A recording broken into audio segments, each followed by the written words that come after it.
নমস্কার বন্ধুরা, আজও একটি প্রশ্ন নিয়ে তোমাদের কাছে হাজির হলাম। দেখো, প্রশ্নটা তো তোমরা দেখতেই পাচ্ছ।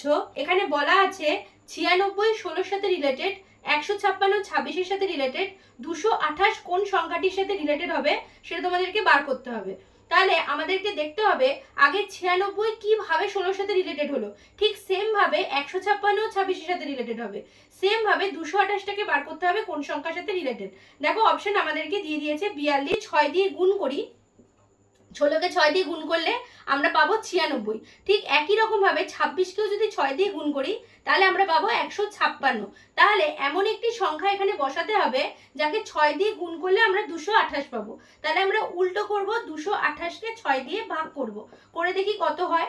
6 দিয়ে যদি এটাকে ভাগ করি হবে 3 6 18, 18 থেকে 22 বাদ দিলে হবে 4 48, তাহলে 6 8 48। তাহলে অপশন এখানে যদি এখানে উত্তর হয় তাহলে এখানে উত্তর হিসাবে আমার কি বসবে 38। তাহলে অপশন বি হচ্ছে কারেক্ট অ্যান্সার। কেমন লাগলো ভিডিওটা কমেন্ট করে আমাকে অবশ্যই জানাও। ভালো লাগলে একটা লাইক করো আর বন্ধুদের মধ্যে শেয়ার করে দিও। আর এরকম আরও ভিডিও দেখতে হলে আমার চ্যানেলটাকে সাবস্ক্রাইব করতে ভুলো না। ধন্যবাদ।